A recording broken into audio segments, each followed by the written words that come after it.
This is the President McCormack Podcast with your host, Mark McCormack.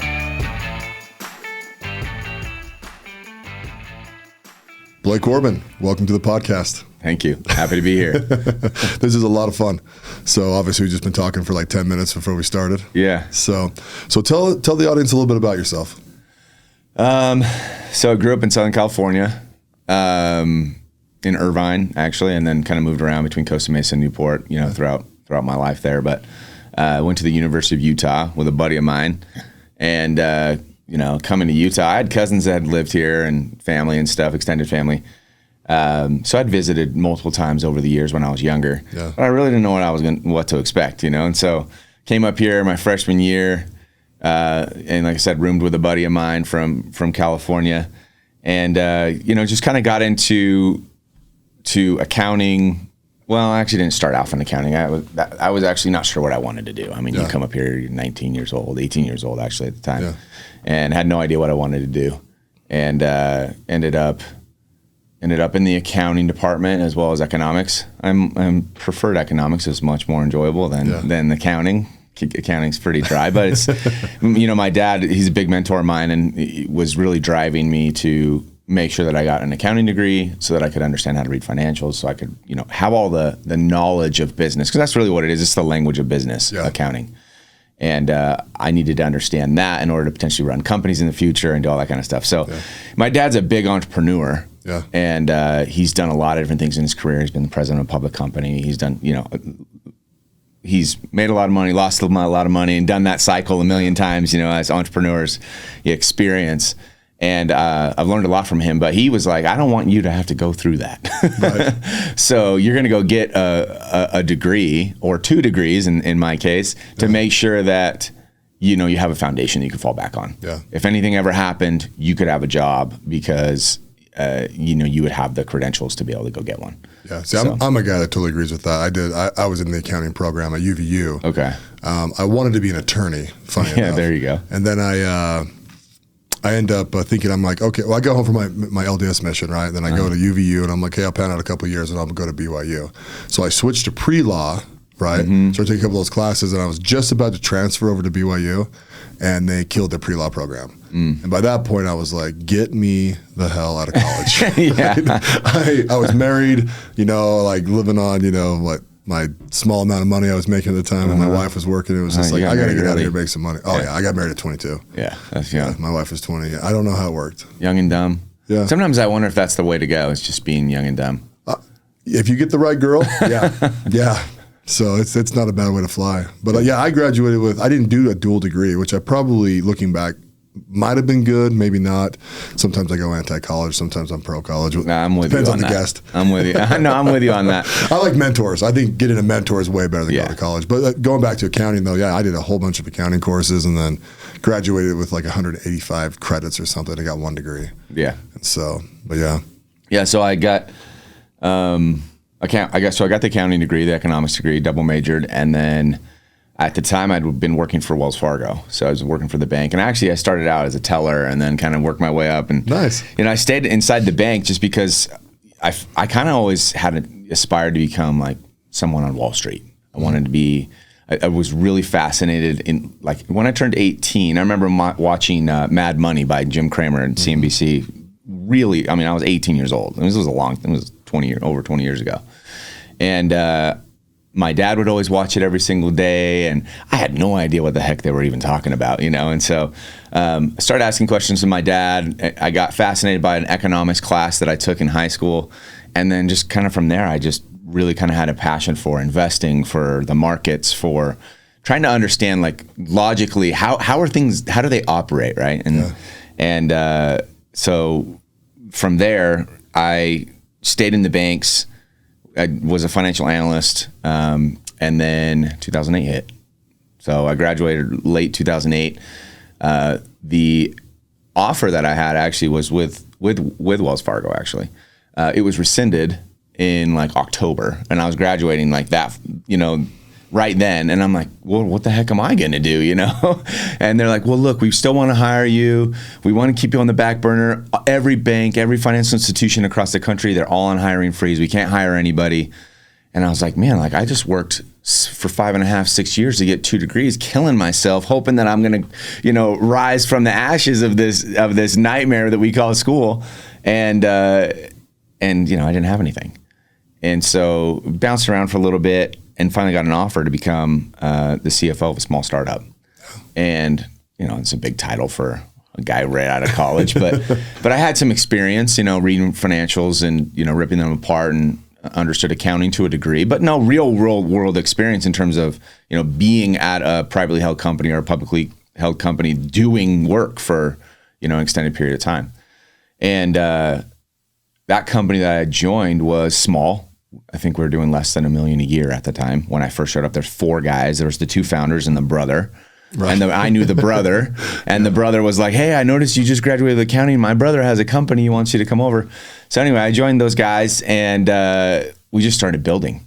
And at first I was just kind of building the chart of accounts and kind of working out all the little kinks that needed to be had with their accounting systems, which of course I thought were super dry. I didn't want to be doing that, but that was what was available. And they started giving me more and more responsibility as they saw that I was competent.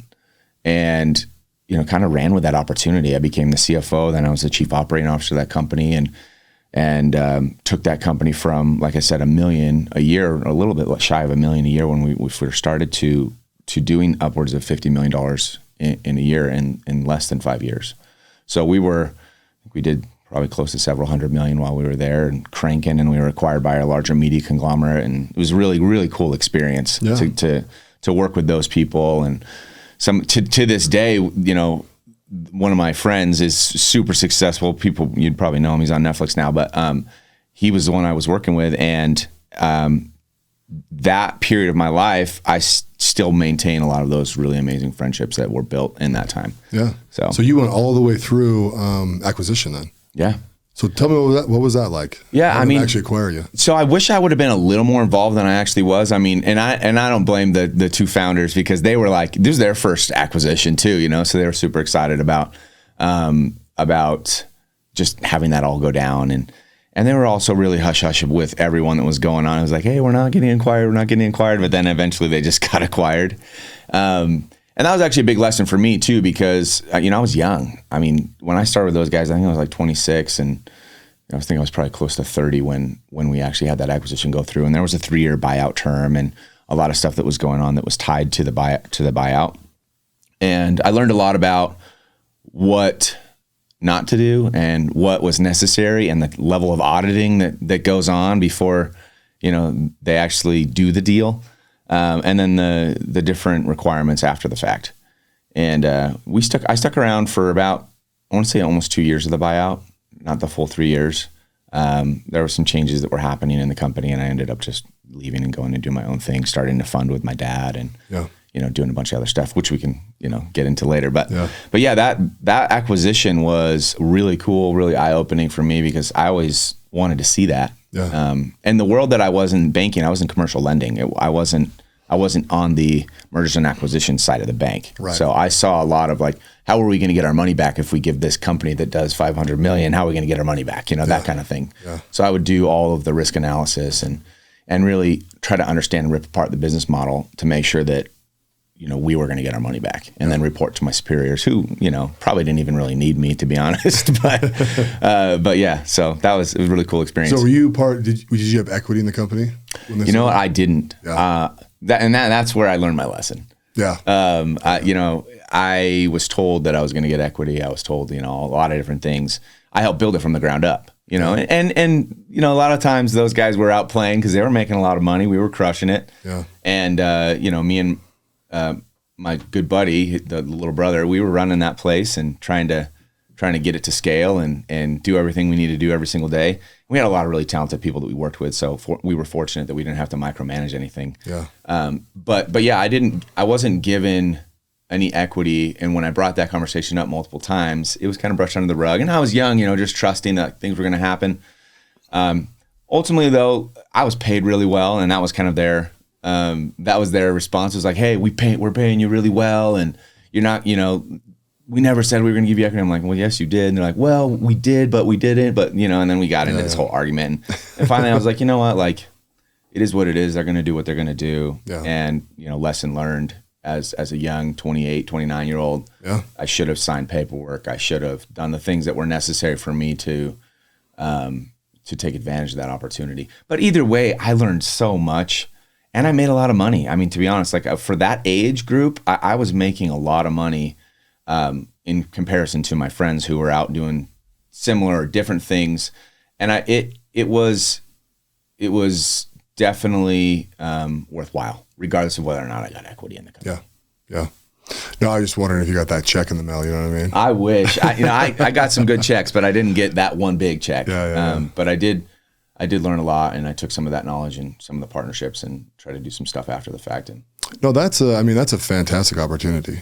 Yeah. You did step into a big role. And grew into a big company. Yeah. Obviously you weren't doing billions, but 50 million, there's a lot of moving parts at 50 million rev. Yeah. Annually, that's some serious. Honestly, we probably could have kept growing. Yeah. But we got to that point where the larger media conglomerate was like, we'll just buy you up and go from there. And they bought a lot of tech, and they pretty much just bought us, our talent, along with the tech, and kind of the trade secrets that existed within that company that we built. Yeah. Oh, cool. So what was the next venture then? Next venture after that was, I'd made some money. So I started a fund with my dad and uncle, and I'd been trading this whole time. I'd been investing and I'd been trading. When I say trading, I'm not really a big day trader, but kind of more swing trades over the course of 3 to 6 months, sometimes 12 months. I got into options, call options and put options, and started learning about that in my early years. And so, kind of explain what a swing trade is for people who don't know.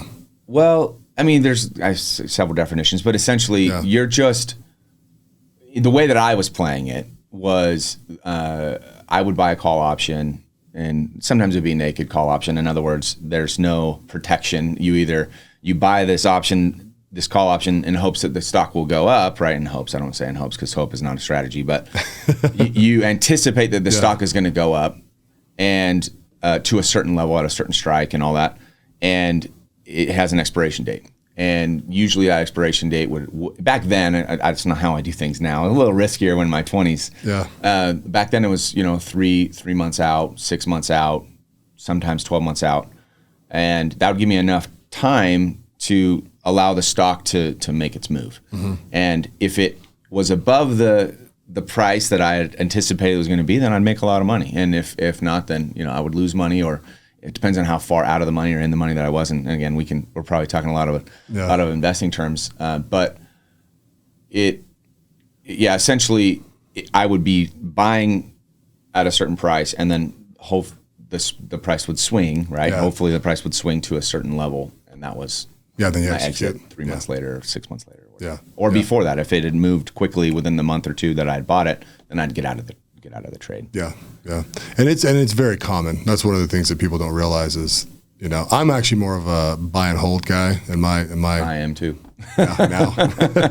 Learn my lessons. Yeah, but it is fun, and there's money to be made if you're good at doing that, Yeah. And a lot of it's analyzing the stock, right? If you look at, pick one, I don't know, Amazon, right? And you're just like, dude, they're coming out with all these services and they're just eating market share up. And it's like, I anticipate this thing going up 20%. So when you start buying the options, it's like, you just multiply your money. Yeah. That's it. That's it right there. It's the multiplier, right? You can leverage.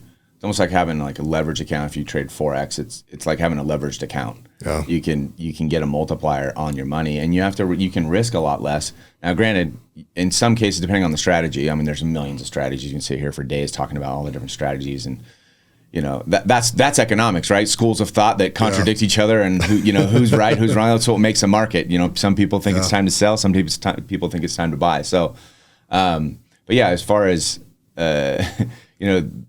investing, I got really into it. Yeah. I loved it, and I got some early losses, which taught me some lessons. Luckily, when there wasn't that much money on the table. Yeah. And then later, had some big wins. One of the down payments on my first home that I had purchased was from an option that I had bought in Apple, because I thought Apple was crushing it. And back then, not everyone believed in Apple in the way that they believe in them today. Yeah. And I read a bunch of articles. I did my research. I saw what they were doing in China. They hadn't even had a store in China yet, but I knew that they were going to roll into China, and there was all these things going on. And the stock rallied, and it rallied hard, and in my favor. And I was able to, take that win. I had like 50 grand in this call option, and ended up returning like 400 grand on that option. The sad thing though is if I would have waited another month or two, and I would have probably. I think the option when I calculated was over 2.5 million. If I would have just left it, for two more months. But hey, I'm a firm believer that you made money. Oh yeah, and that's the win. Yeah, you can't get greedy. Hogs will get slaughtered every single time. So no, it's funny. Apple's my second stock I ever bought, and I pretty much dollar cost average into it every year since, almost every month. You can't lose. I mean, it's been an insane leader for a long time. Well, and to me, it's a luxury brand on its own. Most luxury brands get all popped up to a conglomerate, and you got to buy the big, like what's it, LVHM or whatever those stocks are. I can't keep it straight. But the first one I did, so listen to this strategy. I bought YRC, which is Yellow Freight Corporation. Now, we used them all the time back then, right? Their stock had got like decimated, right? I mean, from like $1,500 a share down to like 9 cents. Yeah. Right? But this was during 2009 when I bought this stock, and they were applying the government for bailout money, right? Because they're like the largest Teamsters union, right? Because they had bought up all the other guys, right? So there's really there's like UPS, which is independent, or maybe they're not. Maybe, I can't remember. Anyways, so I go with my dad and my brother, and I'm like, hey, let's just buy like $1,500 of this. And I'm telling you, dude, like if this thing ever comes back up, we'll be freaking rich, right? Yeah, 1,500 and 9 cents. Yeah. Well, $1,500 worth of it at 9 cents.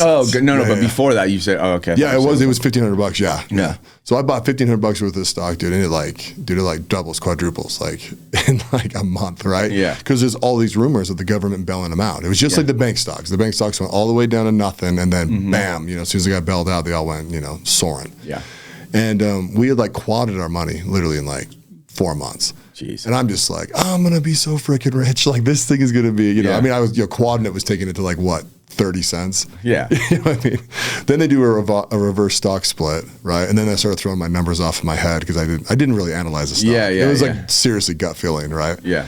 And then I just watched that thing dwindle all the way down to freaking nothing because I was just like, no, it'll come back. Yeah. Well, so that's why they did the reverse stock split, so they kept them above $1. Yeah. So they could stay listed. Yeah. And so, but when I look at it, like people look at it and be like, well, you didn't really win on that trade. I still own it, right? Now, my $1,500 is probably worth $3,000 now, so maybe I'm at a double, right? Yeah. But I looked at that, and my lesson was, it's like, dude, you quad a stock in 4 months, you automatically sell. You just automatically sell it. If you want to rebuy it, that's fine, right? But take the freaking profit, I mean, if I would put $100,000 in there and got it up to like 500 grand or 400 grand, like take the money. Yeah. That's a win. That's the mistake that I think a lot of young investors make is that, hey, it's not a loss or a gain until it's realized. Right. So you don't have that money until it's actually realized. See, and that's my thing right now. I'm sure you're doing the exact same thing right at the stock portfolios we've built. It's just like we're just flying down, and it's just like, well, he's got to keep on buying because when the stock market comes back up, it's just you're good again. You haven't actually lost any money until you sell it. Exactly. So take some divvies and keep it moving. Yeah. So do you still? How often do you buy stock? So I'm still partner in that fund. That fund still exists. Almost what is that? 13 years later. Yeah. Also, is the fund? So it is a stock fund then? Yeah. Well, it's a private placement memorandum. We're registered with the SEC. It's called 3Cs, but it's more of just a private family office. Yeah, family office. It's really just family and friends. We have some that have come in that are friends of friends and things like that over the years, but we don't run around, raising capital and stuff like that. We're not breaking down people's doors trying to get it, and, like a lot of people out there. But we just take care of our friends and family. We've returned 12% every year for our clients for the last decade and almost a decade and a half. Yeah. And still do that. My dad and uncle are the ones that are currently actively managing it. I'm still a partner, but I use my analytical skills when I need to. Yeah. But they're my uncle's more of a technician. He loves the technicals. He looks at all that stuff. And then my dad's a big fundamentalist. And so we play, and I'm kind of more of a trend, momentum, what's actually happening on the ground floor. I kind of have my ear to the ground with a lot of stocks that we look at. So, so we make a good combo. Yeah. So I still look at, I guess the answer to the question is I still look at stuff every single day, but I'm not actively, investing and trading in public equities every single second. Yeah. I got to a point where I think I probably owned 100 stocks, right? Thinking I'm a genius, right? And then I got to the point where I was like, this is stupid. Like, just reduce these things down to like 15. So then I started selling out positions, and trying not to get absolutely whiplashed with taxes and stuff like that. Yeah. But now I'm just like, I just have my 15. I just stay on top of them, and that's kind of where it's too hard to manage 100. You can't, no single, unless you have like an army of financial analysts behind you. It's that's the thing, right? If you're the analyst, right? It's like, even like when Wells Fargo, right? Analyst gets what, 3 stocks max, maybe? And that's all they do all day, all year. Yeah. It's too hard to manage. We don't typically have more than 10. Usually it's definitely less than that, single digit. Yeah. It's super hard to know, because you want to eat, breathe, sleep it. You want to know every single thing about that before everyone else does. Yeah. And you can only do that if you focus on like a few. Yeah. You got to know the management team. You got to know the new hires. Everything. Their goals. You go to their sales meetings. You listen to the freaking calls. Yeah. Which would actually be a really fun job if you were really, really wealthy. Oh, yeah. If that's all you had time for, and you weren't worried about every little thing, then it wouldn't be that bad. Yeah. Definitely. I was kind of the same thing. I kind of wanted to go to Wall Street. Every time I go to New York, that's me, my wife and I. It's our favorite vacation, right? Because we like musicals. There's in the middens. We love good food, and I love the big mystical, sparkly city. Yeah, it's so cool there. And then going down to Wall Street is just freaking dope, right? All these dudes rolling around. You can feel that energy coming out. The stock exchange. You're just like, one of my bucket list items is to ding the bell. Yeah, there you go. I got to take a company public somewhere. Let's do it. Yeah, exactly. So from the fund, so how long were you in the fund for? How long were you active I worked in the that fund? I've been active in and out for the majority of the last decade. Yeah. But in 2016, I had a buddy in the door-to-door space. Yeah. And so 4 or 5 years of me just kind of playing around and doing some consulting. I did some consulting for a number of years after I'd left that company that got sold. Yeah. So during my time while I was in the fund, investing, doing that, I also was consulting, for some of my buddies that were like, hey, I need your help. Like, come help me build this. So did that for a little bit. And then in 2016, I kind of got into pest control. I had a buddy of mine that was actually my girlfriend at the time, who became my wife, who's now my ex-wife. She had a friend that had a husband or a boyfriend at the time that was selling pest control. Yeah. And so I got into that. Long story short, stuck with that for I think 4 years, and then after kind of leaving that industry, I got into solar. Yeah. And I actually was going to leave the industry altogether, because that industry. When I say the industry, there's a lot of door-to-door sales or direct-to-home sales in across the board with a lot of home services. So the home services industry, I almost left it, and I almost was like, you know what, I'm not gonna do that anymore. Yeah. There's a lot of headache, a lot of this and a lot of that, but I couldn't ignore the opportunity that existed within solar. So I jumped in that, and since that time, over the last couple of years, I've been building that company. And your company started out being called Icon Solar, right?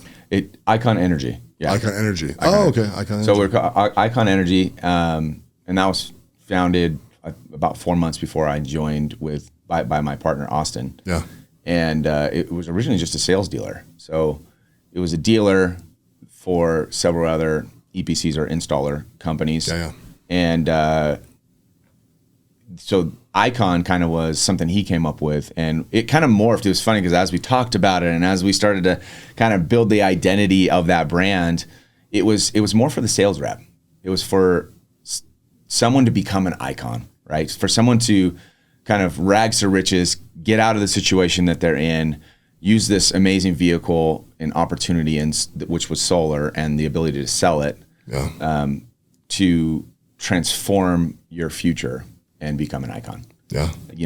Become our slogan still to this day for our sales side and everything is become the one. Yeah. And that has a lot of meaning behind it, but it was all about just becoming this better person, becoming this holistic individual that will allow you to excel and succeed in life.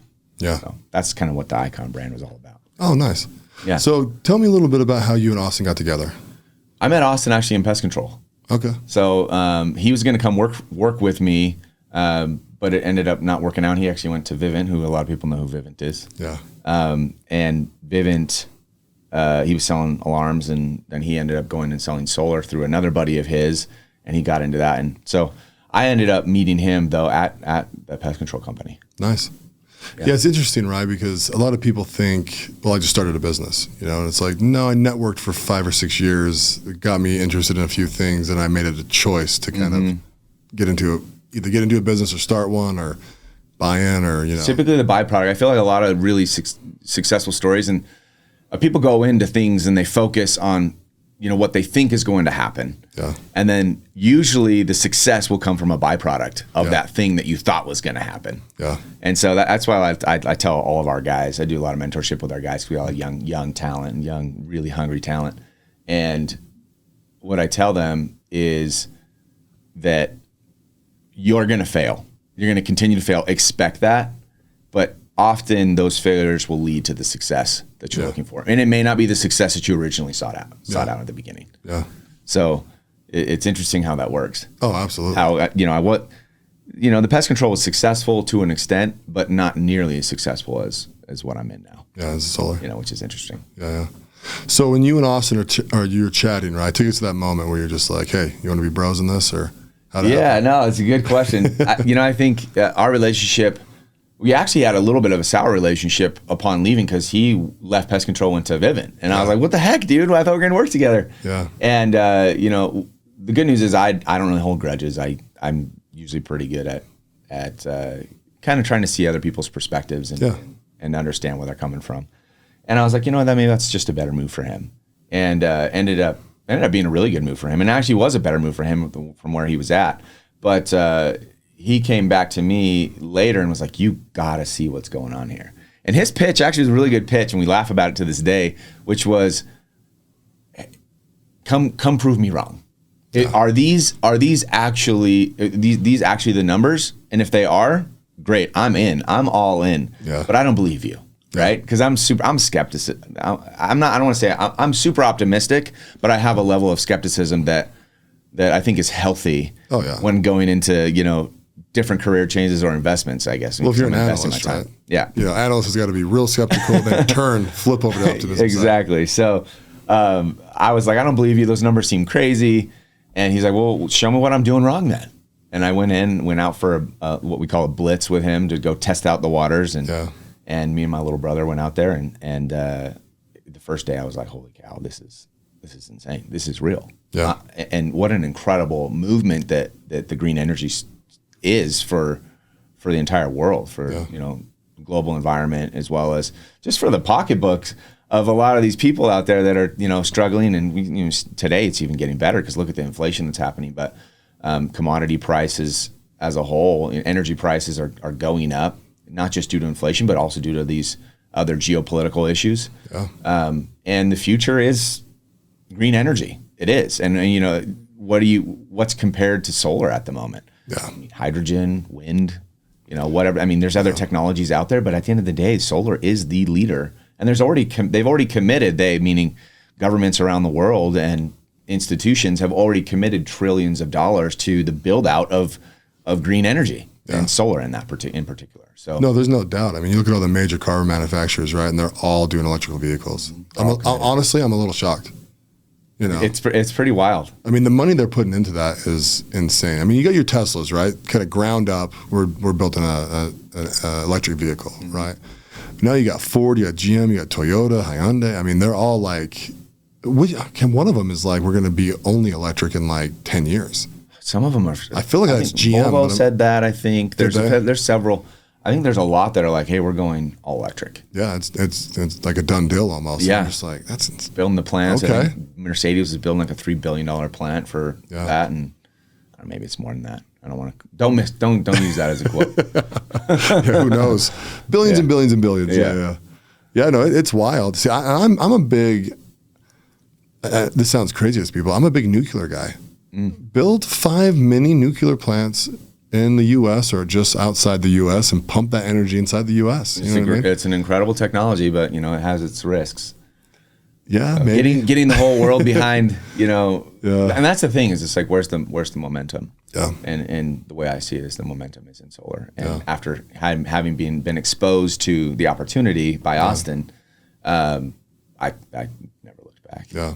Well, see, and solar has so many applications, right? I build a cabin up in the hills. I don't want to pay $100,000 to bring utilities to it, right? Yep. Slap some solar panels on there. Mm-hmm. It's the only way to fly. Yeah, you can. I mean, in most cases, in something like that, a case like that, you can get off the grid completely. Using batteries and whatnot.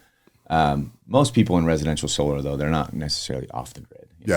They still utilize this utility company in that area, but with these buyback programs and the different incentives that are out there right now, I mean, it makes a whole heck of a lot of sense for all consumers. Solar back in the day, right? If you put power back on the grid, they were rebating you. Mm-hmm. Still do. Do they still do that? Yeah, it depends on the area. Utah's not, right? Utah's changed. It's not the exact same. The interesting thing about Utah is it's not a deregulated market, so you have pretty much a monopoly with Rocky Mountain Power, and then you've got, which the solar still does make sense in Utah, but it doesn't make as much sense in Utah as it does, for example, like in a Texas or a Florida or a California or somewhere else. Yeah.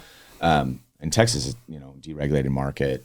There's a lot of deregulated markets across the country, but meaning there's not just one utility company that kind of controls it all. Yeah, exactly. And it's more like cell phones, right? You can pick your carrier kind of thing. And in Utah, you got, is it Rocky Mountain Power still, or are they Pacific something? Or? Dominion. Oh, Dominion? Yeah. Yeah, I never. Yeah, it was Rocky Mountain Power 9/10 of my life, and all of a sudden my bills changed. I'm like, who's this? Yeah, exactly. So, which actually I think Warren Buffett owns. Does he? I mean, that wouldn't surprise me. He's a utility guy. He owns everything. He likes everything safe. Yeah. He's good. He's the buy and hold guy. He's one of my 15 stocks. There you go. Yeah. One of these days, I'm going to actually drop a Burke A shot. I'm going to buy one of them. Yeah, there you go. It's like $500,000. So yeah, it's just, it doesn't stop. I think when I first looked at it, it was like $100,000. I was like, that's crazy, Oh, yeah. And it's gone up, obviously. Well, so I know a guy named Bill Child, and he's the guy that basically saved R.C. Willey and then grew it. Okay. Right? And he sold his business to Warren in 1996. And he wrote a book called How to Build a Business Warren Buffett Would Buy. That's cool. It's an awesome book. Easy read. Anyone could read it and understand it. It's not like The Intelligent Investor. I've also read the Benjamin Graham book. Bro, that took me like 3 times through. Like, hell, half of it's about bonds. Yeah. You know what I mean? It's like, geez Louise. But yeah, he sold, I can't remember, don't quote me on this either. I think it was $250 million, but he took it all in stock. Wow. And the stock was like $26,000 a share. And, I did the math, and I met him in like probably 2010. I did the math. I'm like, dude, if you've never sold any of this, you're a freaking billionaire, And I love stories like that. Yeah. And he's like the most unassuming, awesome guy. He's one of the guys I want to get on this podcast because it's like, I don't say he's too old. He's probably in his early 80s or 70s. He still works as far as I can tell. You guys kind of Warren. It's boring when you don't work. It would. It's fun for a second, but then you're just like, well, what am I doing in my life? And he's doing fun. Yeah, and he's doing fun projects and stuff. Yeah, he gets a hotel in Hawaii, and I kind of looked at him. I'm like, man, I would love to just like ask him, like almost in this setting, like, did you keep them all? I just want to hear him say, everyone. Yeah, you know what I mean? Like, yeah, dude. Yeah, like, that's so awesome. Freaking cool. Yeah, that's awesome. So, but I mean. I don't even know why we started talking about Warren Buffett, but utilities, yeah, in the utility world. We're tangents all over the place. But yeah, no, I mean it's a major thing. I mean, I've had it quoted on my house a few times here in Utah. The problem is my HOA actually blocks it because they have to put them in the front of my house, and I'm like, but I, even talking with you and a couple other people, it's like really people are just buying them, and then when they sell their home, they wrap that up, pay that loan off. So the financial side of it actually makes a ton of sense to sell them and to have them on your house. And they last forever, right? 30 years, basically? Yeah, I mean, most warranties are, well, if you're a good company, most warranties are about 25 years. 25 years? Some are 30, but most of them are about 25. That anybody that's worth dealing with will give you a 25-year warranty. Yeah. If somebody's saying 10 or 15, you probably want to run. Yeah, good. But, that's good advice. But yeah, the majority, I mean, it lasts a long time. I mean, you definitely get your money out of it. And even then, it doesn't mean that they're going to go away. Yeah. Or stop working at 25 years. All of a sudden, it's 25 years and stop working. Yeah. But it's guaranteed for that time. Yeah. And it pretty much just flattens and almost guarantees your payment every month, right? Yeah, well, you never pay anything more, Yeah. right? So as long as it's producing what it's supposed to be producing, which are backed by the warranties, then your payment, or you typically will finance it. So there's a few different options within the solar world, but typically we'll finance it for them. We'll work with our lending partners to have the consumer finance through them, and then that project is just paid and similar to how you'd see a home loan paid, so a mortgage. Yeah. And some people we see will refi and wrap that loan and buy it off and use the equity in the home, and they just have one single payment for a mortgage, and other people will have a separate loan and they see it as a utility bill payment. But if they're paying $100 a month, just keep it simple. Yeah. That stays $100 a month for 25 years. And if you're in some of these areas where we've seen prices go up by almost double, in some cases more than double, in some cases less. Isn't Texas one of them? Texas has gone up by double. It's crazy. Well, their utility grid is actually not that good. No, I should say their power grid. Their power grid is not that good. It is. There's a lack of supply right now. There's a lot of supply and demand issues. Yeah. And they've seen a lot of rolling brownouts and blackouts and a lot of issues. And winter last year was insane. So I was there during that. I was literally in Austin. I drove from Oklahoma City down to Austin when that ice storm hit. Dude, it was insane. There was cars everywhere. There was semis just plowing through things. It's like, luckily I live in Utah and I know how to drive on snowy roads. Yeah. But it was wild. I was watching the news. Yeah, it was like, dude, the full cities are going out. I mean, some of those outer cities that had nothing. I mean, they were completely gone. They had pipes bursting. And they didn't have power at all. Yeah, it's scary. It can get scary. And so that's kind of where we're at with the market. Is it's an incredible dynamic time where you've got these commodity prices and energy prices going up significantly, and then you've got a really great solution in solar. Yeah. And how many homes in the U.S. do you think have solar on them? You know what? I should know that stat off the top of my head, but I don't know that stat. You had a gut feeling on it? I mean, it's probably less than 10%. I mean, I don't think so. It depends on where you're looking, right? Yeah, California's going to have a lot more. Yeah, I feel like I see it a lot. Florida's going to have a lot more. But you're starting to see it a lot more, and that's the beauty about solar is the more and more that it goes up, the more opportunity there is because you have more marketing, people in these areas saying, yeah, I actually was against solar. I was worried about solar, but this guy came by my house, or I called this company and I got educated on it. Yeah. And upon getting educated on it, I actually see my bill. I'm saving money, and not only that, like I've hedged against the inflation of the prices in commodities for the rest of my life while I'm in that home. So that's a big deal. It really is. So here's a funny thing. So I've been going to Sleepy Ridge Golf Course, for whatever 10 years, 15 years. Yeah. A lot of those homes have solar, and they're beat to hell by golf balls. Yeah. Have you noticed that? Yeah. That's not a warranty thing, is it? No, well, again, I can't speak for other companies, but in that case, I mean, But the panel still works. They're just like if it didn't work, shattered, right? Yeah, and if it didn't work, I'm sure they would probably get it replaced, but because then you're not getting as much power and whatnot. But right. That's an interesting. I've been told, right? I see these things. I mean, literally, they have 10 panels. 7 of them have a freaking golf ball smacked on them, right? And I'm like, they don't replace these, so they must still work. Yeah, no, they're pretty tough. I mean, depends on, again, there's a lot of things, just like any other market. You've got really crappy panels and you've got really high-end panels that are durable and, you pay a little bit more money for. Yeah. And so we pride ourselves in being a premium product. Yeah. We sell the best. We're not the cheapest, we're not the most expensive, but we're not gonna come to your house and put on some crap panels that are not gonna work because they got hit by a golf ball or a freaking raindrop and it broke everything, Right. So we are very conscious of that, and there are a lot of the manufacturers are from overseas, so you got to be careful with who you're dealing with. There's a lot of really high quality panels coming out from overseas, and there's also a lot of high quality panels being manufactured here in America. But that was gonna be my next question. So there are panels being manufactured in the U.S. Yeah. Where at? There's some in the South, some in Texas. I mean, there are multiple plants. Like we use, for example, in Texas, we use Mission. And Mission's American made in Texas, and super durable, really high quality panel. Is there a reason? Are they much more expensive? Or are they the same price? Or they're a little bit more expensive, but when you look at it because you're financing it. Yeah. So what's an extra couple of bucks? $5 a month when you can have a really high quality panel, really high quality service, and the likelihood of you having issues with it is a lot lower. Yeah. It is a bit more expensive, but not that much. Yeah. In relative terms. Oh, that's good to hear. Yeah. I mean, I think it's insane that we don't make like all solar panels here. Yeah. You know? Yeah.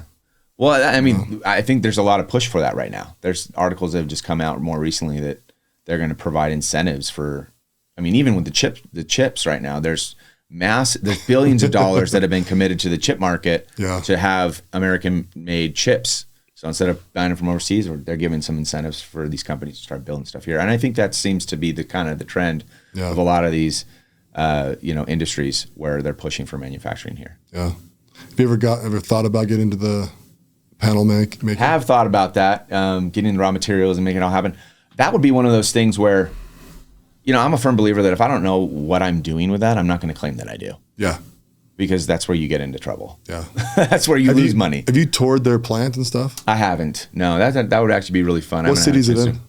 I can't remember. I think they're in San Antonio. I could be wrong. And then there's several others, like QCell, I think, is down there in the south as well. There's a lot of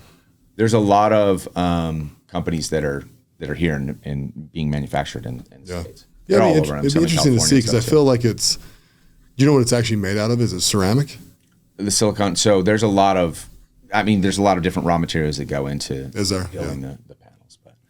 But yeah, I mean, there's a good opportunity there too. If you have enough money and the right people, right? Because I'm a firm believer that if you have the right people in the right seats, you're gonna take off like a rocket ship. Otherwise, you're going to be trying to get off the ground and you can't get off the ground. Yeah. See, I look at it as, I've got 2 manufacturing companies, so I look at that like, huge opportunity. Easy. No, huge opportunity.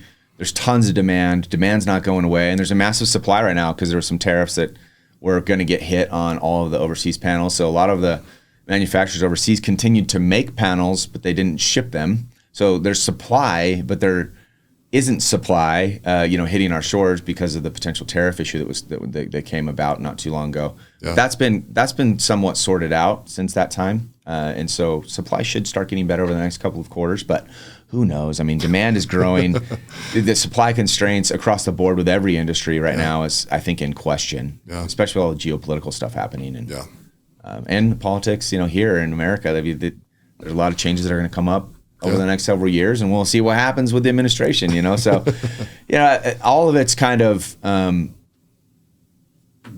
all of it will affect what happens in the market, but in a roundabout way, we're pretty recession proof. We're pretty political proof because at the end of the day, like the demand for energy at cheap prices exists. Yeah, and that's also never going away. No. You always need energy. Yeah.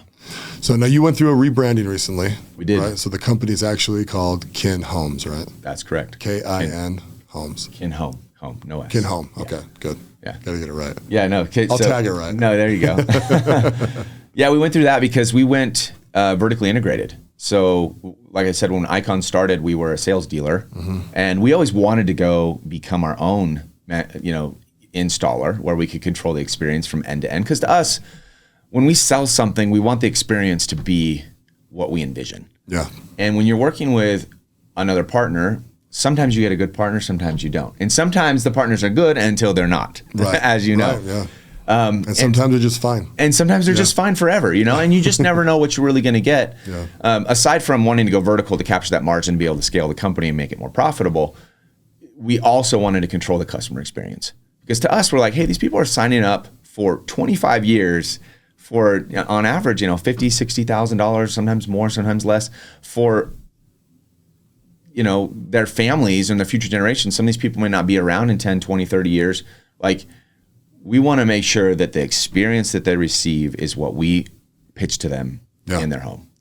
And we also understand that we're a home services company and that there's additional verticals that could happen at some point down the road. But right now, we're just trying to be the best at what we can do. Well, and that's the thing, right? So you hear people talk about this, and I think people listen to this podcast, my 7 or 8 listeners, so far. Hey, maybe they'll, we'll see. We get a couple hundred. Yeah. Thank you. But, they hear customer experience and everyone's like, and it's like, what does that really mean? And really to me, what it means, and I'll let you, answer the question as well, is it's like that these customers are insanely happy with you and then they end up trusting you. And then as a business, because you've earned that trust and you've spent all this money to acquire the customer, you've made them happy, you've got their trust, then you can send them more products down the line that it's going to be a much easier sell with, no barrier of entry to get into them. And so it makes them happy because they're going to a trusted source, and it makes you happy on the business side because you can sell them more products and make more money. I mean, totally. Second money, third money is always easier than the first money. Yeah.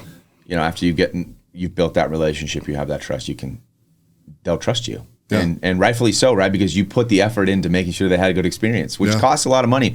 And that's why a lot of people don't do it. Yeah. Because it costs a lot of money. And, some people, we got a lot of different consumers out there. Some people are, brand shopping, and some people are, I'm going to go to Walmart and get the cheapest thing I possibly can. Yeah. And there's everybody in between on that spectrum. So, can you provide a premium service at a decent price? And if you can do that, man, that's all business is, right? It's just, can you serve people and give them a good experience so that upon providing that value is received. Yeah. And the same goes for anything, whether you're a sales rep or you're a business or you're a leader trying to help your people. Like, service is number one. If you can serve your people or serve your end user, like that's, I can't remember who said it, but there's a quote, and I may be paraphrasing here, but if you want to get rich, find out how to serve. Yeah. And if you can serve people, you'll eventually be rich in relationships, but you'll also probably be monetarily set up for the rest of your life. Yeah. Yeah, I like the model, or the thought, right? It's like, if you get everyone in the United States give you $1 a day, right? I mean, you would be stupid wealthy. Oh, right? yeah. And so if you can provide value to X amount of people that will continue to pay for that, month after month, day after day, year after year, whatever it is, you make a lot of money. Yeah. And that's really what it means going to scale, Because it's another thing, the reason why I like this podcast too is to take terms that you hear all the time and really kind of dive into them a little bit. Yeah. Because like going to scale, like what does that mean for Ken? Wow, that's a big. I think that's open-ended question. Yeah, no, I mean that's a big one to tackle because I think it morphs all the time. It evolves. It changes. When we talk about scale, obviously you can talk about it from the business sense that we're going to scale revenues to a certain level. But what does that actually mean on the front end? What are we actually doing? In order to scale, we have to change lives. We have to change sales reps' lives. We have to change our employees, the people that we work with, our partners, the people that we serve, the customer. Like, we have to change their life in a meaningful way to provide them enough value so that we can scale. Yeah. On top of that, we have to have a robust enough infrastructure from a foundational standpoint, whether that's tech and operational, employee controls, all that. So we have to have all of that pretty dialed in order to scale, right? I mean, the foundation reference is that if you don't have a proper foundation, how are you going to build that house? Yeah. You have to have a good solid foundation. If you don't, then it's going to crumble later. And so, doing all of that right now for us, scale. I mean, the industry, as far as I can see, is potentially $1 trillion industry over the next several decades. Oh yeah. Now, granted, will we be $1 trillion company over the next? Probably not. But you never know. I mean, we never thought there would be a company. Now there's a lot of companies into the trillions. Yeah. But as far as the opportunity for sure for Kin, I think it's a multi-billion-dollar opportunity. Yeah. I think that we can definitely scale into that. But more importantly, we can affect thousands, tens of thousands, hundreds of thousands, if not millions of people across the country to receive the value pitch that we offer. And that to me is, if you focus on the right things, forget about the money for a second. If you focus on taking care of your people and serving them in the right way, the money's just a byproduct. That's just a result. Yeah. And a lot of the times, you're going to spend years and years and years building this company, and you're going to make cash, but you pour it back in, meaning you keep on, getting more sales agents, you add more product lines, you kind of just keep on pouring and pouring and pouring, then basically you have an exit event one day. Right, that's really where the ownership makes most of their money, right? Yeah, I mean we're reinvesting every single dollar right now into scale. I mean we're growing at a crazy clip right now. I think it's really fast. I mean 2 to 3x right now, year over year, and that would be fast. It's pretty fast. And our first year, I mean, you got to also look at it. I mean, our first year we did just shy of 100 million in gross sales. Yeah. So since that time, we're on track to 2 to 3x that this year, and then it's not stopping. And we're honestly just getting started, because when you start, you don't have the foundation. You don't have the people. You don't have all that stuff to scale on. And as we've been building that over the last little bit, and more importantly, when we went from the sales dealer to now owning our own installer and trying to build that out, we still work with sub-partners and things like that in new markets and as we scale, because there needs to be some level of help along the way as you build that out, and because you have to build it out properly. But yeah, the vertically integrated side of our business, that is kind of just now getting to a point where our foundation is strong enough to then 2, 3, 4, 5x again. In the coming year and multiple years coming after that. So pretty exciting stuff. It's hard. It's a lot of work, but we got some really talented people on our floor now. Because in growth, right? So one thing people need to understand in growth, you're hiring a ton, right? And hiring is a crapshoot. It is. Right? So you're going to hire 10 people, keep 2. Right. So one of the problems with especially being at the top and training people and putting all these processes and programs in place is, you're only going to keep 2 out of 10, right? Maybe if you're really, really good, you keep 4 out of 10. Yeah, hopefully you can weed them out in the interview process, but you never know. I mean, people talk, I can do this, I can do that, and then whether I think in your industry too, right? I mean, you got Vivint. I mean, you can name them all, right? I mean, literally some of their strategies are just steal other people's guys, right? Sometimes. Well, yeah, I guess when I talk to people, that's kind of what I get, right? Especially like Vivint, right? Because I know Vivint's gone out and like basically bought groups, and then those groups, they grow to a certain size, and those guys think, I'll take my team over to here. You know what I mean? At least there's a lot of people floating all over the place, whether they're W-2 or 1099. There's people floating all over the place. Yeah, I guess I'm talking more about their 1099 guys, the sales guys. Yeah. Just seems like they're looking for good opportunities, They're not exclusive to any one company. They just they go and sell whatever they think is going to make sense for them. So is that hard to manage though? Well, the thing for us is I'm not too worried about that. The people that we work with, we believe Icon was originally formed with the idea that we're going to provide a ton of value to these reps. Austin didn't have the best experience. He had a good experience at the previous company, but there were some things that he was like, I really want to be able to provide this type of rep offering. And so originally when we built this thing, the rep was our customer. Right, the rep was our customer, but we also had another customer in the consumer. But in particular, the foundation or the culture that we were trying to build was, let's take care of these guys and give them something that no one else is.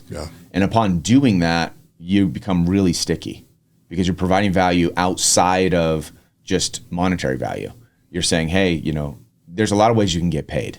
There's some really successful people in this industry that have kind of left and gone and made their fortunes and doing a bunch of incredible things.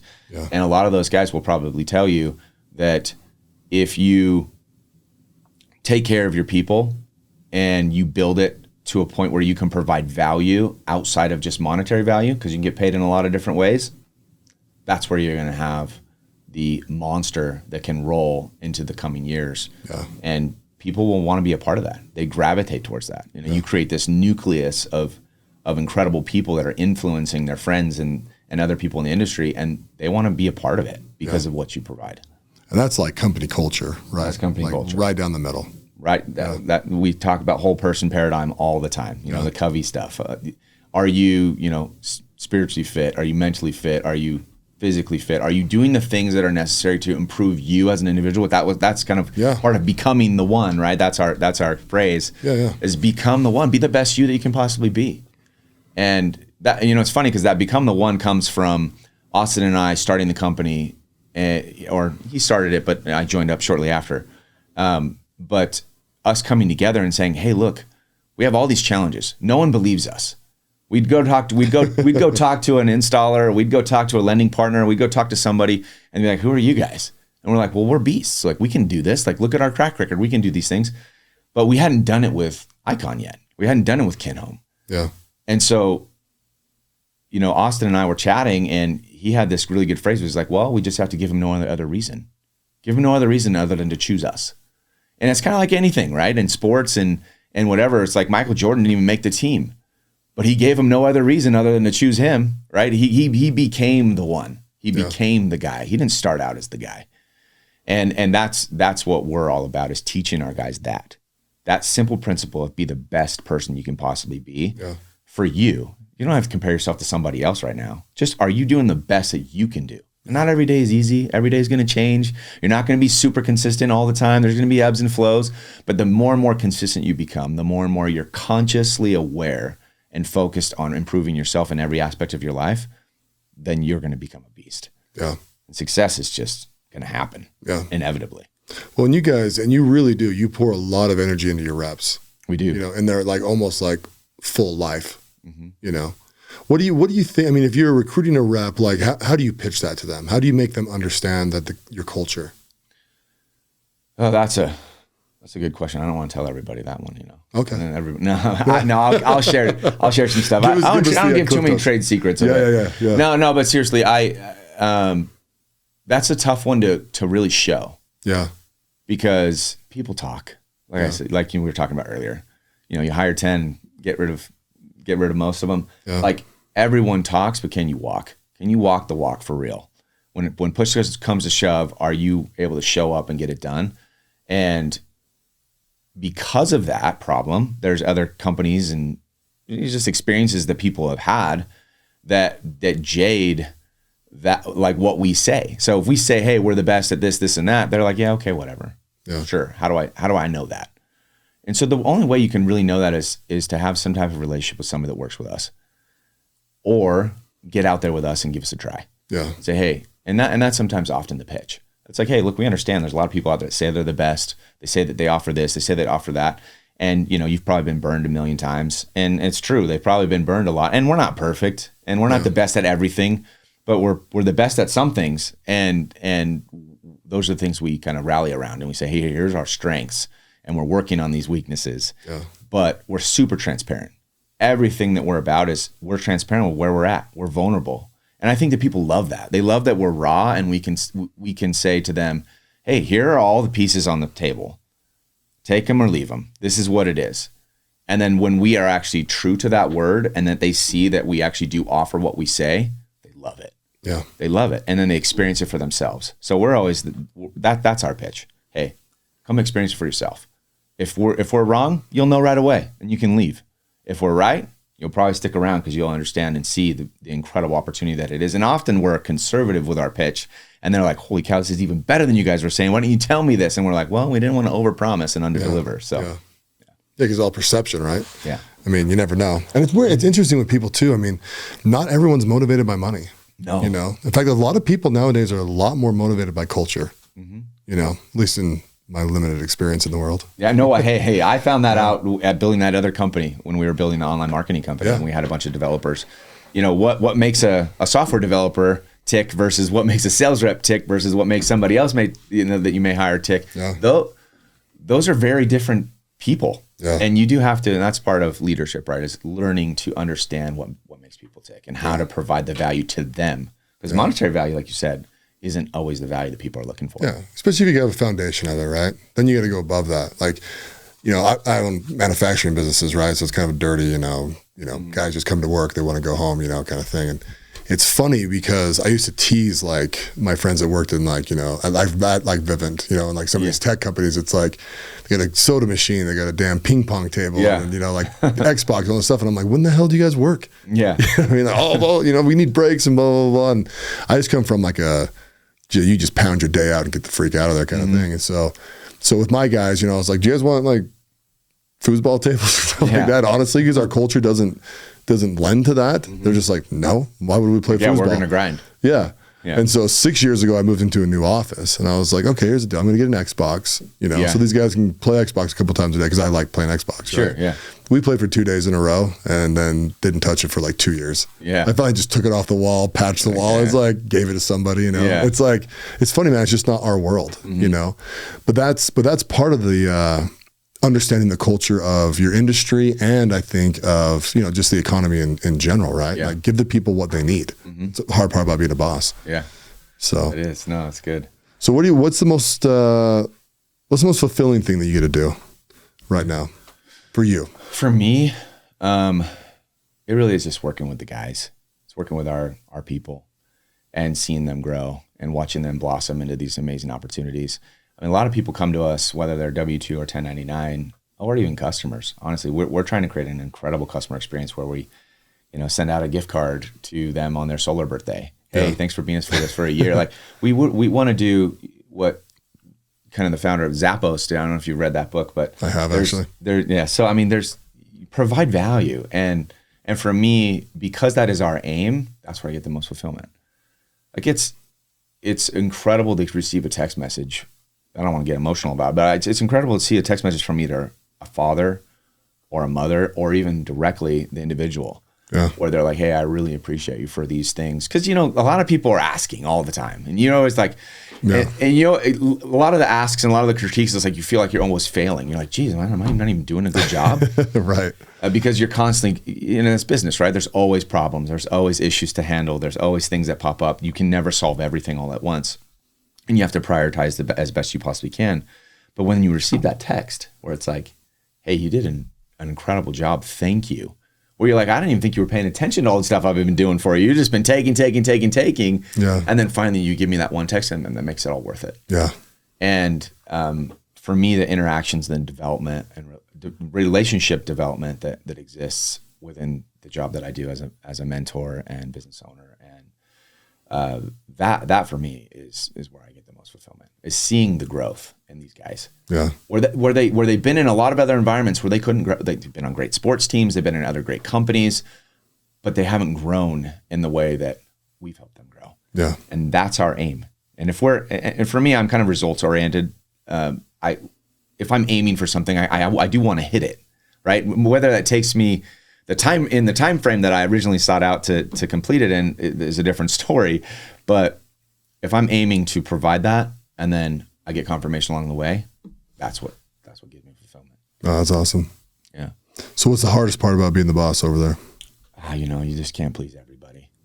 It's hard. You're playing every side. Yeah. You're trying to help everybody. And sometimes there's conflicting sides, Sometimes the customer wants one thing, the rep wants one thing, the employee wants another, like, your partner wants something else. Like there's always somebody at odds. And it's very difficult to play Switzerland all the time and take care of everyone all at the same time, because sometimes you have to concede in business and in life and in relationships. And when you do, you have to be smart about how you do that so that people don't continue to take advantage of you in the future. And that's a very difficult fine line to walk, is to take care of everybody all at once. Yeah. But it's holding the standard. So it's deciding, amongst the partners, amongst the people that you work with, and communicating that message and saying, here's our vision. This is the standard. If you don't like that, probably not the company for you. Yeah. Probably not the offering for you. And that, I think, is difficult to find. And again, that morphs too, with the times. As things change, you have to change. You have to adapt. You have to be adjustable. Yeah. And I think for me, that's the hardest thing, is when I feel like, dang, like I can't give both of these people exactly what they want. So I got to find the best solution for it. Yeah. That's what being a business owner is, right? Problem solving. Yeah. That's all you do. Every day, problem solve. Absolutely. So what does the next 12 months look like for Ken? Good question. It's a lot of madness. The growth, growing pains is a real thing. There's a lot to keep up with. It's just prioritizing the right things. Right now, we're just trying to get through summer. We get through summer with the reps because it's typically seasonal from a pound the pavement type of thing. We sell all year round, and we provide services to our customers all year round. But it's a pretty high season right now. People are experiencing, it's hot, customers are looking into different energy options. So just trying to get through summer, maintain a good level of balance throughout, September, October, have some good times. We got some trips planned. We've got some development, and it doesn't mean that we necessarily slow down in terms of our work. Yeah. But we shift our focus a little bit from only selling. We shift our focus a little bit more to development in the leaders, in the management groups, into the individuals, as well as continue to provide the sales offering to the customer. And so we'll do blitzes, and we'll have a lot of people come out and try it, and we'll scale our team, and we'll train our team, and we'll do all these different things. We'll have a lot of fun. We'll go on some trips. We got some cool incentives that guys can earn to go on Costa Rica trips and company-wide trips and things like that. So we have a lot of stuff that's coming up. In terms of the company, we hope to continue to grow at a 2 to 3x, and if we keep on that growth, we're not far off from $1 billion. So, And it's just like when you hit that number, I don't know if it means anything, but that's kind of it's kind of like when your birthday, when you're 32, right? Yeah, that's the mental, that's kind of the mental number that I have in my mind. A lot of people probably have in their mind is like, how do we get there? Yeah. And so that's kind of our goal is to keep getting better, keep providing better experiences, improve our tech, improve our operational infrastructure, provide more and more valuable experiences to the people we work with, people that work for us, people we serve. Yeah. Do you ever feel overwhelmed? All the time. All the time, especially right now, because the growth is so fast. Yeah. It's really difficult to keep up with the growth. I mean, that's the fallacy of entrepreneurship is people think that you just, I started a company, they're successful, they're so lucky. But it's like, has nothing to do with luck. Yeah, maybe I was lucky and I was blessed to be in the right place, but you still got to put in the work. Yeah, and you have to take advantage of the opportunity. You could be in a Ferrari, but if you don't know how to drive it or you don't drive it, I mean, it just sits in the garage. Like you said, the Xbox was sitting there. It's a great machine, but if you don't use it, it doesn't do anything. So it is a lot of work, and it's overwhelming all the time because as you're building out a company, you've got to build and create processes within the system, back that with technology, have controls, have operations, connect to finance, and be super integrated so that the operational processes have the finance controls built inside of the tech so that you're not having to manually do all this work. Like you have to develop people and help those people learn how to do their role, and then also how to train other people and help them grow really quick. Because a lot of these people, on their career path, they come in at an entry level, but they're within 6 months, they're already at like manager level. And you're like, you're not even really a manager yet. We have to teach you management skills. We have to teach you leadership skills. We have to teach you how to talk to people, how to get the most out of people, how to provide value to those people. Just because you're a good operator doesn't mean you're going to be a good leader. Absolutely. Right? Like, so there's so much that goes in. So I mean, that may be a long-winded answer to it's it, great. but it is overwhelming. But the better we get, the less overwhelming. Hopefully it'll be. We'll see, right? Yeah, we'll see. It never stops. It's funny, because I talk to, I have some friends, that ask me like, oh, you do all this stuff, and I'm just like, I don't know, man. I don't know if I'm just so comfortable in a constant state of chaos, or if I'm like very organized in some things and I can deal with the chaos in others. I don't know. Yeah. Do you feel overwhelmed? Yeah, all the time. I think if you change your mind, I'm a super optimistic person, and I think when I talk to guys, when I change my mindset to being grateful, just if you can start teach our guys that all the time, I try to say it all the time. If you can just be grateful, then expect that things are going to go wrong, and that's okay. Yeah. And be a good problem solver. You'll be fine. Yeah. Like all things will work out in the end, and if it's not worked out yet, then it's just not the end, right? Yeah. And so, for me, starting with gratitude always kind of centers me back to a good state of mind that will allow me to then say, hey, things are going to happen. It's okay. Yeah. I have enough experience in my life now, having built multiple businesses and been a part of different things and seen as a financial analyst a lot of other operators and leaders, succeed or fail. I just expect that it's going to be a crap show, and it is going to be hard, and there's going to be a lot of things that come your way. And if you expect those things, it's not so bad. Yeah. It's overwhelming, but you know what? At the end of the day, it's not so bad. Yeah. No, you're right. And it's funny, I have a private equity fund, as you well know.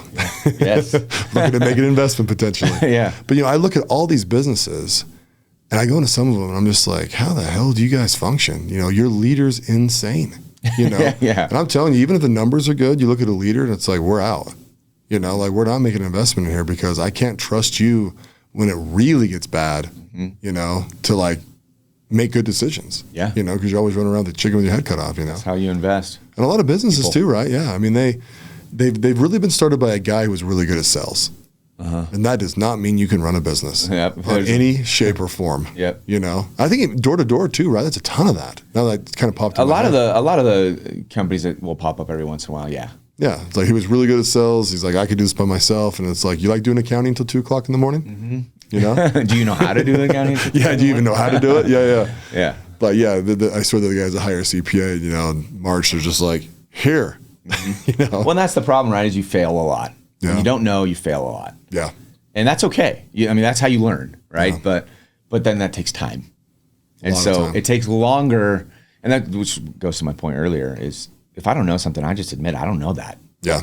Because why am I going to fake that? I don't need to fake that. Let's go find the guy that actually knows that. The problem is when you're trying to find the guy that actually knows that is difficult because you don't know what you're even looking for. Yeah. And we've made those mistakes. Yeah. I've made those mistakes plenty of times where I'm like, let's go hire this. I know I need a software developer, but like, that doesn't mean I know what kind of software developer I need to hire or how good the guy is that I'm talking to across the table when I'm interviewing him. Well, that was my thing with IT guys. Last kind of funny thing, right?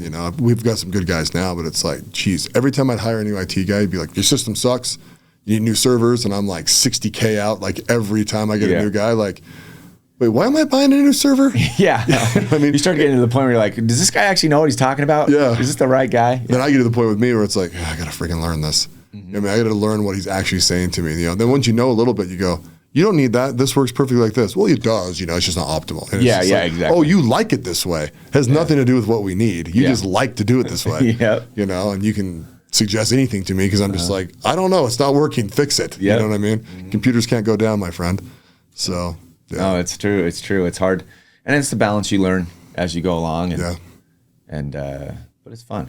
It's a fun thing. Like I said, it is grateful fun. For the opportunity. Yeah. If you don't want a boring job, start a business. Yeah. Yeah. Get ready for a ride. Yeah. I think it's really good the experience you had young. You got into a startup essentially. And, You're lucky, yeah. And you got to see what it takes. Yeah. I mean, that's actually really good. Was it 5-year exit from when you started or 4? Either way, it was about 5, a little over 5. Like we started discussions of an acquisition around 3 years. Yeah, and then I mean, you couldn't pick a better mentorship type thing. It was awesome. Yeah. It really was. I mean, I had the 2 founders were awesome, but there was times where honestly they just weren't around because they were pursuing their passions and desires and things they wanted to always do, and so that kind of left the ball in my court along with my peers at the time. Yeah, and we just kind of rallied together and said, let's freaking figure this thing out. It's up to us to make this thing work. We're all incentivized to make it happen, so let's make it happen. Yeah. So they built a good compensation model that motivated me to be able to say, okay, like I can make X if I do Y. So I got to get out there and make that happen. Yeah, smart guys. Good experience. Smart guys. So to kind of wrap this up a little bit, give me your best advice for an entrepreneur that wants to start a business. Oh, wow. I could talk about that for another hour, You got 5 minutes. I think to keep it simple. Yeah. I'm a big believer of keeping things really simple. Obviously, things are complex. Yeah, can get complicated. You can allow them to complicate it, but as you simplify things, usually if you just do the basics, you're gonna be just fine. Yeah. I'd say patience. Just have a lot of patience. You have to have diligence. You have to be perseverant. You have to do the things that you don't want to do. And stop avoiding, there's a book called Eat That Frog, right? Like do the hard thing and do it quickly. That is priority, but you try to avoid it because it's painful. And just have patience with yourself, have patience with people. It doesn't always work out in the way you think it's going to work out. When you hire somebody, don't expect they're going to be Superman. Maybe they are, maybe they aren't, but then the likelihood of it is that they're not going to be Superman. They're going to make mistakes. They're not going to think the same way that you do. Have some patience. And understand that things take time, and that as you work through the problems and you are diligent consistently every day, you will start to see results. But don't expect that that's going to happen overnight. It's that thing that floats around Instagram where it's like you don't go to the gym one day. I think Simon Sinek said it. You don't go to the gym one day and show up at your mirror that night and say, "Wow, look at that! I'm freaking dialed and shredded." And it's like it doesn't work that way. It takes time, so you got to be patient, but you got to do it every day, and you got to be very, very perseverant in your goal. Begin with the end in mind. Understand where you're going. Have a vision. Convey that vision as an entrepreneur to your people. If they don't understand your vision and it's unclear, you're not going to get results, and you're going to be frustrated. So you have to make sure that vision is extremely clear every day, and as it morphs, make sure you're transparent. You got to tell your people. If you don't tell your people, they don't know what the heck's going on. They don't know what's in your mind. They need direction. And when you get the right people and they're really bought in and they know exactly what's going on with your vision, they're going to do a lot of the work for you. And that's going to free you up to go build a business in ways that you couldn't because you're not an operator anymore. You're working on the business instead of in the business. And that's where you need to get. But patience is the key. Oh, excellent, man. Thank you very much. Yeah, of course. Yeah, no, that's really, really good advice. Thank you. Yeah, thanks for coming on the podcast. Yeah, loved it. It was fun. Thanks for listening to the President McCormack Podcast, brought to you by McCormack Foundation, Saxton Fund, ADP Lemco, and Professional Floor Systems. Make sure you subscribe to the podcast and keep up with Mark on Instagram @President McCormack.